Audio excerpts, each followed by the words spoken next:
This video is going to be over DSD Extended Solution IM-1049 Vendor Rebates.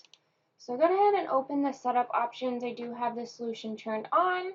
I have the GL account set up that I want the rebates to go to. And then there's a few other options from here. You can prevent change of rebate amount and SO entry. So if you did not want users to be able to change the rebate amount, you can go ahead and check this box here. This one is include rebate and IM transaction postings. The next is the UDF to store the vendor rebate. So go ahead and create a UDF in the sales order lines, and the user manual also states to run that into SO invoice entry as well on the lines. And then you can prevent recalculation of rebate amounts in the sales journal. So I'm going to go ahead and show a setup of an item under the customer. And I'm just going to go to the item and the pricing. I'm just going to pull one up here. So I have an item, and then you can see in the grid down here that there is now a new rebate amount field here. So I have it set as $5. So I'm just going to run through a quick sales order process for my ABF customer, my lines. And you can see I pulled the vendor rebate field to the screen so we could see, again, we have the checkbox turned on to allow change of the vendor rebate amount in data entry. But I'm going to leave it as $5 and just accept it.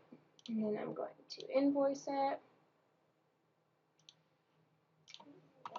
183. You can see that I pulled that UDF all the way through to SO invoice data entry on the lines, and you can see my $5 rebate here. I'm going to go ahead and update.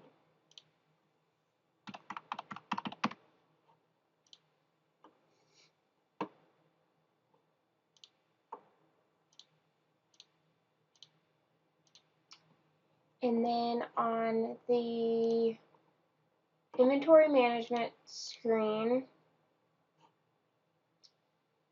and you can see my vendor rebate account here, and it hit my $5 for my rebate.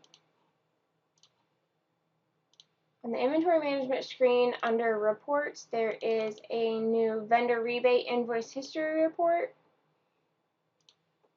This does allow for different form settings. I'm just going to do an invoice date range of a week so we don't get a ton of data here. So you can see that this was my invoice 60 that I just ran, and it's the $5 rebate, and then it does give you a running total. This was an entry I did a little bit earlier today just so I could have some more data in here for you guys to see. So I do have the same item, but I did end up changing the rebate amount on that one, so that's why you get the 4 and the 5 and the totals. And that is your vendor rebate enhancement.